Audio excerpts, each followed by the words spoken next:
आज नहीं है कोई मेरे भैया, कसम तुझे मेरे असवन की, मैं बिटिया तेरे आंगन की, मैं बिटिया।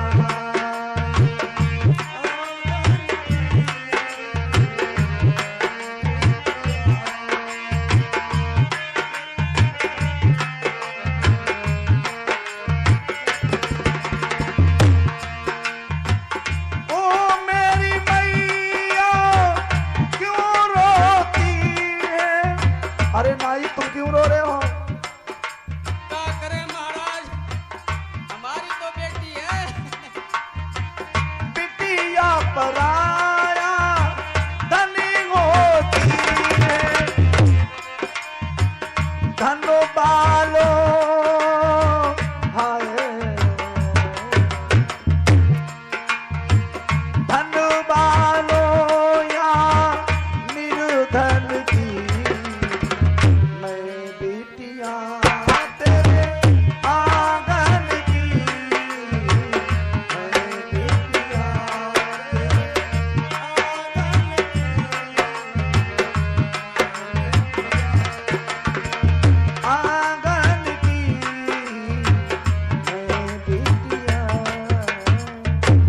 अरे नाई तुम क्यों परेशान हो? रामा को विदा करो। क्या करूं महाराज, इतने लाड़ प्यार से पाला, आज हमारा जूनागढ़ खाली हो जाएगा महाराज। अब कोई नरसी के बेटा भी नहीं जिसे देखकर कोई नहीं महाराज। अकेली बेटी की विदा होती, नरसी जी रो रो कर विदा करते हैं। बेटिया रामा कहती पिताजी हमें परसों जरूर बुला लेना। रामा बिटिया जरूर परसों आएंगे, चिंता मत करो, जाओ।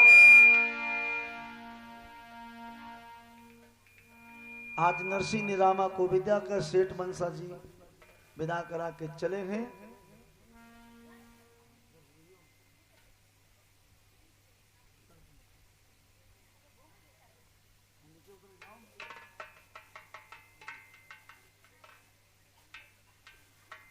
चला गणपति समर की बेटा तू बला उड़ती आज लड़का जो है गिर गिराए पर तेरे दांत सब बिगड़ पड़ी है। देखा मारे खुदी कतक लड़का जाओ।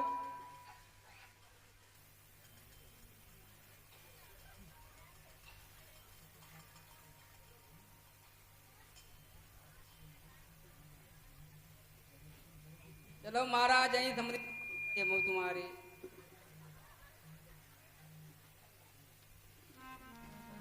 अब नरसी वहां से साधु बन गए।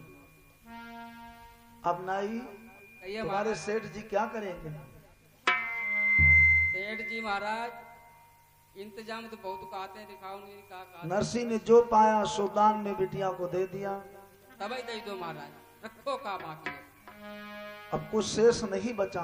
कुछ नहीं महाराज। नरसी ने बस साधु महात्माओं का चोला पहन लिया, भगवान की भक्ति में चकनाचूर हुए।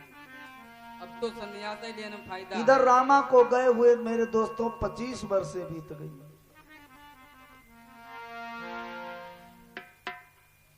25 वर्षें बीत गई, रामा की बिटिया की शादी है। कितना भी बैर हो जाए मैके से, लेकिन शादी विवाह में भैया की जरूर याद आती है। रामा सोचती मेरे बाबुल को जरूर बुलाऊंगी। बेटी इधर सा सेठ कहते हैं हमारे सभी हितु रिश्तेदार आएंगे, लेकिन हमारा समधी नरसी नहीं आएगा।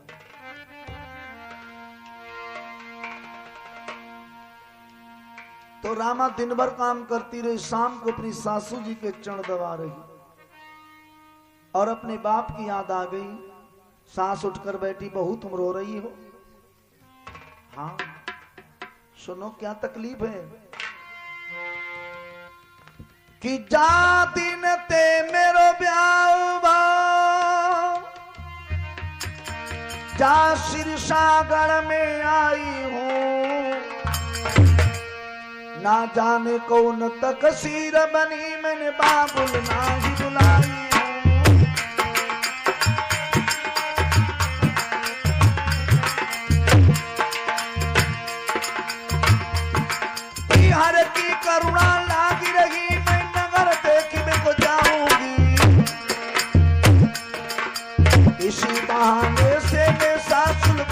से मिल आऊंगी।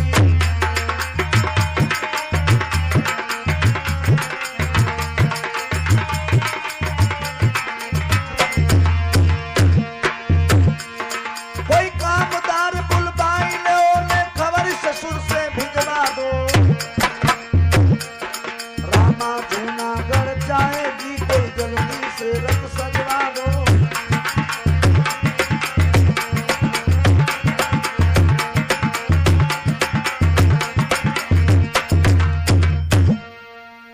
हमारे दोस्तों, रामा अपनी सास से विनती करती, मैया हमसे कौन सी ऐसी गलती हुई, आज 25 वर्ष हो गए मैंने अपने बाबुल का मुख नहीं देखा।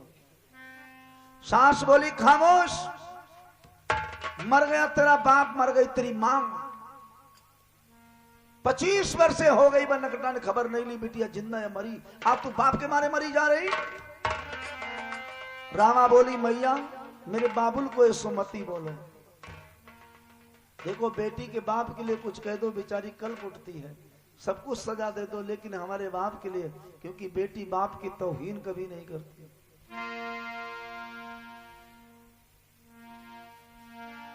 मेरी सास आज मेरे बाबुल के पास धन होता तो मेरा ससुर निमंत्रण जरूर भेजता।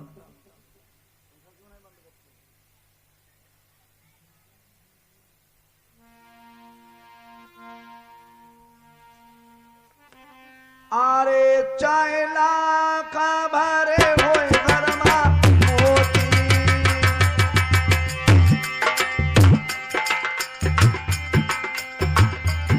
बिनु भात न शोभा अम्मा होती।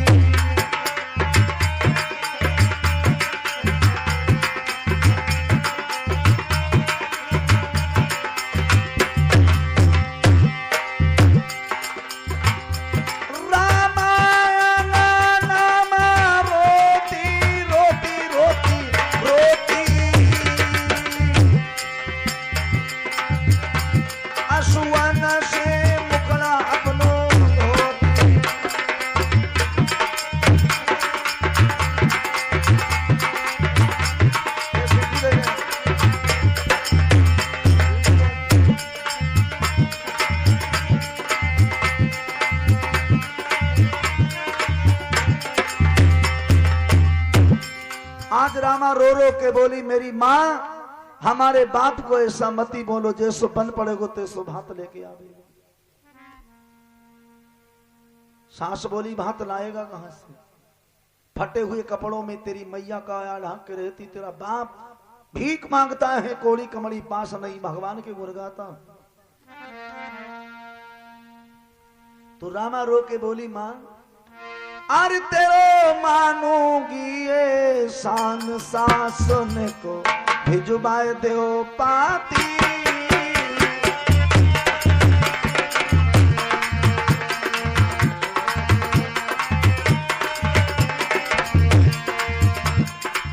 करके याद बाबुल की रोई, बाबुल बिना नहीं मेरो कोई, तेरी चरणन की दासी तेरो मानो दिए शान शान भिजवाए दो पाती।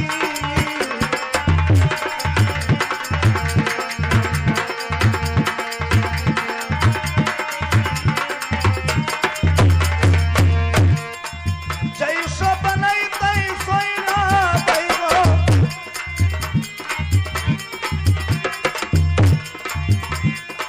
जैसो बनई तैसो ना दैगो, बात बरन बा बुलया बैगो, तेरी हुई ना हंसी तेरो मानो ये शान शासन को भिजवाए दो पाती।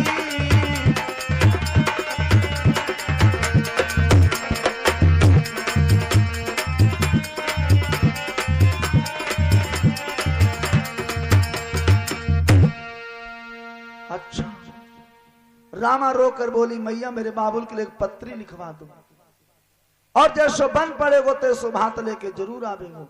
जे लड़का बैठा रो इनका और नहीं भगा दो यहां से तुरंत।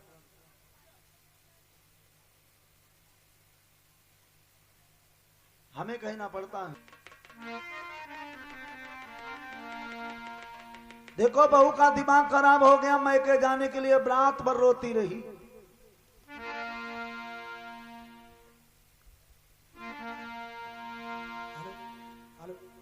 बहुत रोती रही है महाराज पूरी रात। अरे मुनीम जरा इधर आओ, ये बेटी बहुत रो रही है अपने मायके के लिए। सेठी ने कही खामोश रहो, जाने आने का नाम नहीं, और जूनागढ़ में जाकर के हमको की जो बदनाम नहीं।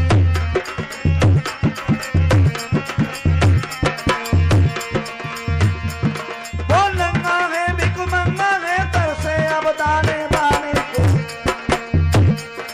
मैंने तो पानी दे रखा बस इसी समय समझाने को।